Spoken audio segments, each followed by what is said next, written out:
Thinking about buying your first house here in Richmond, Virginia, just like me and Tabasco did last year? Well, it could be fun to think about and a lot to think about. So in today's video, I'm covering the actual cost it takes to buy a house here in Richmond, Virginia, the process behind it all, and some top spots for first-time home buyers here in Richmond, Virginia.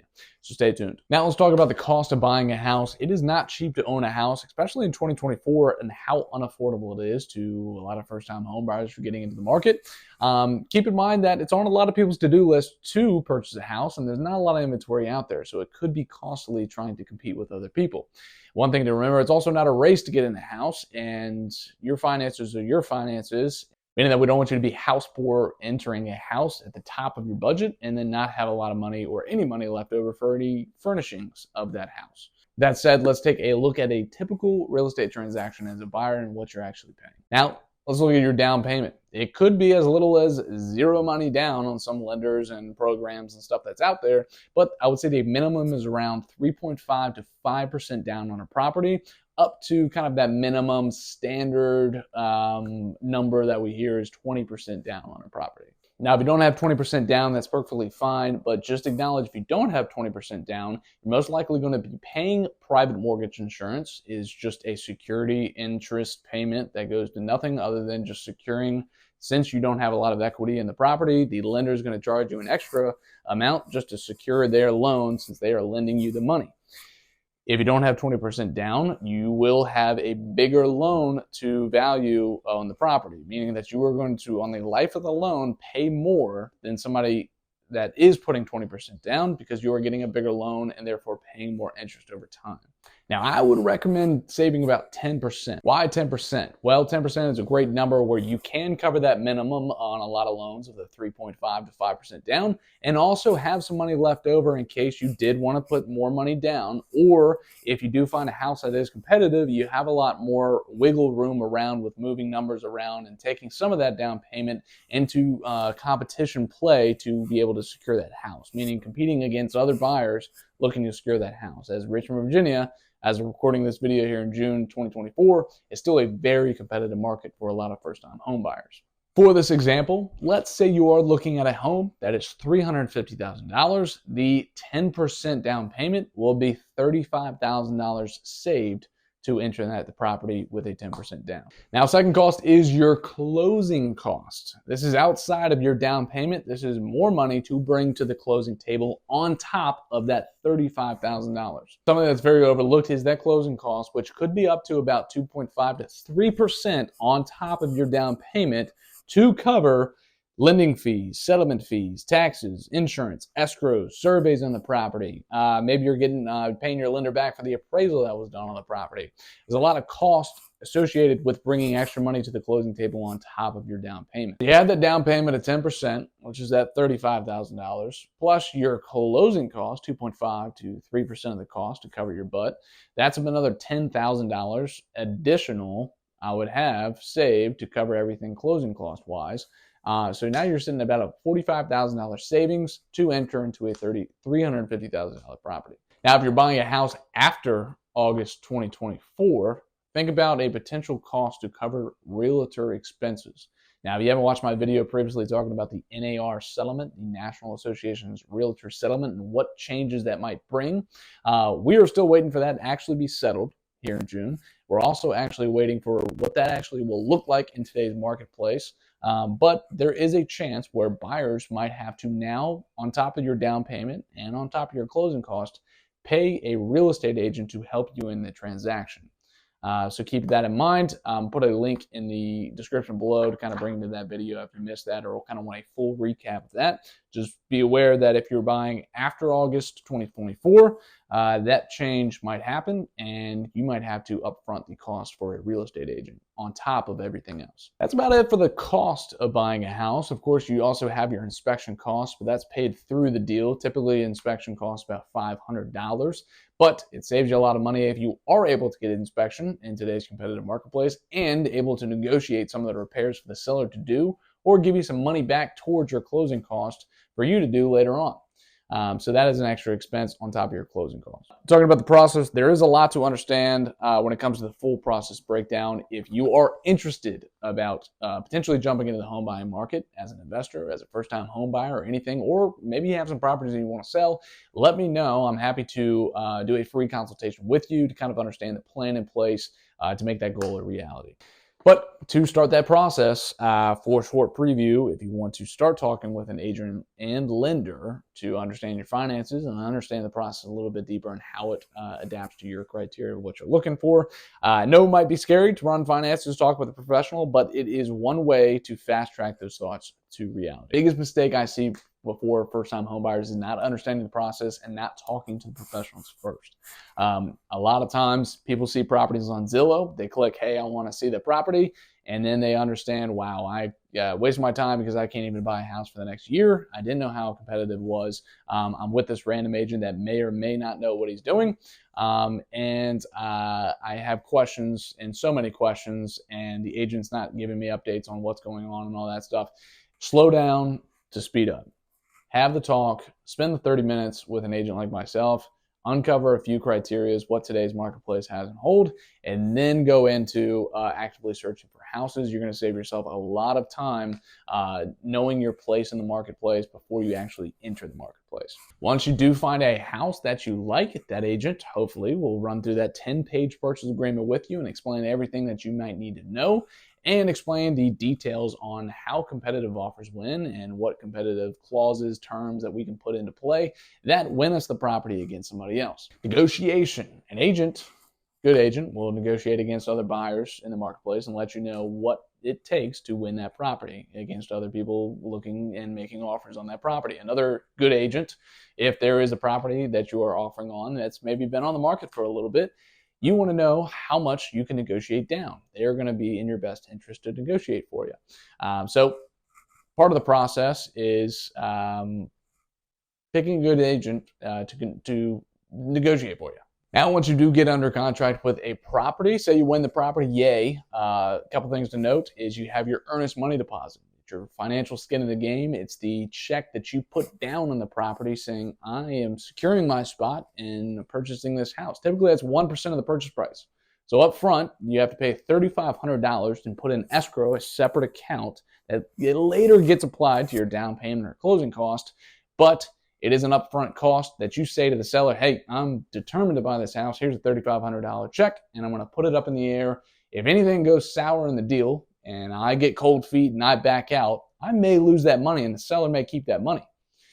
If there is legitimate backouts and I back out of the deal because the seller's doing something wrong or the seller won't repair something structurally wrong with the property and that's a deal breaker for me, I'm taking that money back.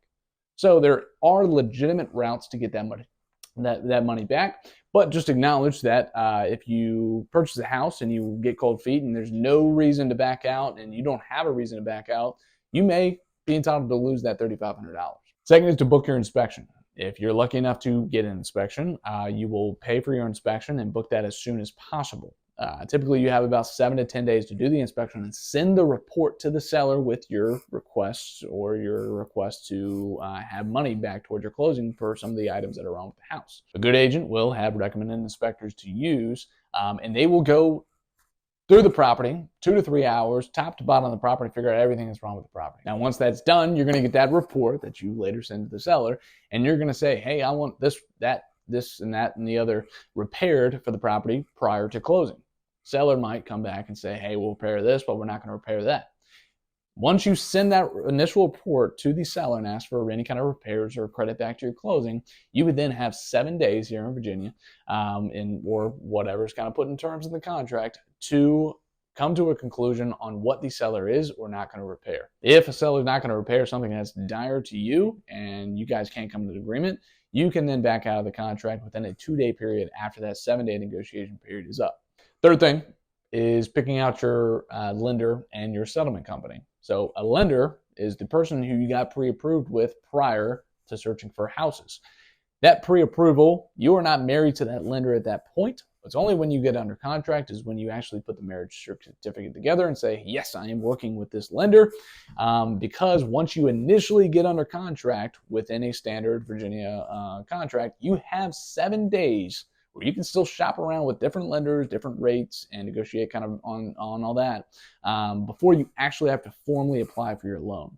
But you do have to do that within 7 days. Now, picking a settlement agency, you can either close with a title company or an attorney. Some title companies do not have attorneys in representation for that closing. And it's, of course, attorneys is a law firm that's helping close that real estate transaction. You can choose one or the other, and they do the same thing, but just acknowledge that attorney's probably going to be a couple $100 more. But if anything sour happens with the deal, an attorney can give you legal advice, and a title company, if they don't have an attorney, cannot.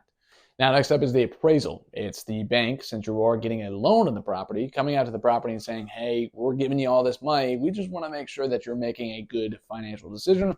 The property is actually worth what you're actually purchasing at. If the property appraises for what you're purchasing at, great. If it comes lower, then there's a discussion to be had about if the seller can come down in the price to match what the actual property is worth, or if there's other certain terms and clauses that you kind of put into agreement on how much you're covering in extra cash for appraisal gap issues and stuff. It's a big story. It depends on the property, very situational on competition-wise on the property, but that's another story. If you're actually interested in buying a house, I'm happily to go over that with you on appraisal issues and kind of what we're seeing kind of in today's marketplace with that. Next up is the appraisal, and that's just the bank going out to the property and making sure that, hey, we're going to be loaning you a lot of money. We want to make sure that you're purchasing the property at what the actual property is worth. After the appraisal, you're about 95% of the way through. Really, you're just picking out a final walkthrough date and time. It could be the day of closing, a couple of days before, or a few days before closing, where you're actually walking through the property and making sure it's the same property that you initially stepped in. The AC is still working. The fridge that you requested in the contract is still there. Tree hasn't fallen in the house. Any of the repairs that the seller agreed to repair prior to closing are already done. After that, once you walk through the property, you then go to the closing table. You sign your life away on your first house, and that is the process behind buying a house. Now, to talk about some top spots for first-time home buyers here in Richmond, Virginia, maybe you're aware of some of these if you're local to the area, or if you're moving to Richmond and finding that first house. Where is the hot spots to look and where to look? Number one is lakeside. There is no lake to the side of it, but there are a couple ponds though. It is the go-to spot for first-time home buyers. I would say the top number one for searching under $350,000. Why? It is very close to the city, about 8 to 10 minutes around for the hot spots here in Richmond. Scott's Addition, the Fan, a lot of other things. You're surrounded by highways, so it's very easy to access anything. Getting into the city or kind of even around to Mechanicsville or going into Shore Pump, you can access something very easily by jumping on a highway right across the street. Lots of inventory as well. It's a great spot and a very big spot for a lot of homes to pop up on the market. Even when it's very low inventory, you can probably expect a lot of homes to pop up under 350 within a 6 months term. Another thing is the home sizes, 1,500 square foot or below. Some are a little bit bigger, but these are first-time home buying hotspots. So Lakeside offers a lot of those 2 to 3 bedrooms, 1 to 2 bathroom homes that are very affordable in today's marketplace compared to a lot of other things to get into as your first home. The rental market is also pretty high. There's a lot of younger crowd entering that marketplace. And there's no HOA, homeowners association. So you can rent that property after you purchase it. So if you get a good rate, if you put some money down and you decide to buy something else, you could easily rent that property out because it is so close to the city and the younger generation is jumping into that marketplace. Number two is the Maymont-Randolph area, right below the Fan. It's very close to the Fan, that's why it's right below it. It's in the city. It's closer to everything. Not as many homes for sale as in Lakeside, but you can find a pretty decent 3-bedroom, 2-bathroom home under $375, but it's a jump away from the hot spots with around the same styles and sizes kind of where you see lakeside properties.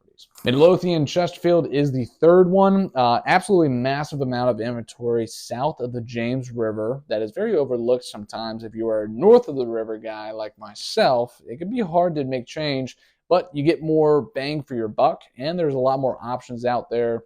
House-wise, if you're willing to expand the location search because Chesterfield is so huge. Sure, it's getting away from the Richmond city a little bit and all the fun that has to offer. You're probably about maybe a 15 to 25-minute commute, maybe a 30-minute commute stretching out to kind of Chester area. of a drive kind of in the inner city and the hotspots that it has to offer, but it's not a road trip. It's 15 to 30 minutes rather than just 8 to 10 for 5 to 10 minutes for things. So it's not that bad. But if you're looking for a bigger house or more amenities and less competition as much for something rather than searching Lakeside or something right in kind of the Maymont area, I would look Chesterfield because you have a lot more inventory out there. And you could probably get a little bit more house and a better deal for what you're getting rather than going to the top 2 hotspots here in Richmond. Expectations in today's market, as of now, cash wins. So if you have more money towards a deal or towards a down payment, like I mentioned, and appraisal money coverage towards your waived inspection expenses, instead of asking the seller to do anything, you are at the top of the food chain. It's not impossible to hunt for homes without some extra cash, but it does help against other hungry buyers in this marketplace, especially in the hot spots where you are competing against other buyers in the marketplace, and you might have to uncover a little bit more cash and play around with things if the appraisal falls short. Or if you are competing against other buyers and bidding the property up past what it's listed at, maybe you do have some extra cash to play around with waiving the inspection, like I mentioned, and doing some of those repairs on your own because the other buyers are willing to waive the inspections. And that's kind of what you have to do to win that property, just because we are in a very low supply inventory. So if you're looking for your first house, or your next house here in today's marketplace, let me know. I'm happy to help you and consult with you. But this has been today's video. If you have any questions, please feel free to reach out. But hopefully it's been kind of helpful to the first-time home buyer.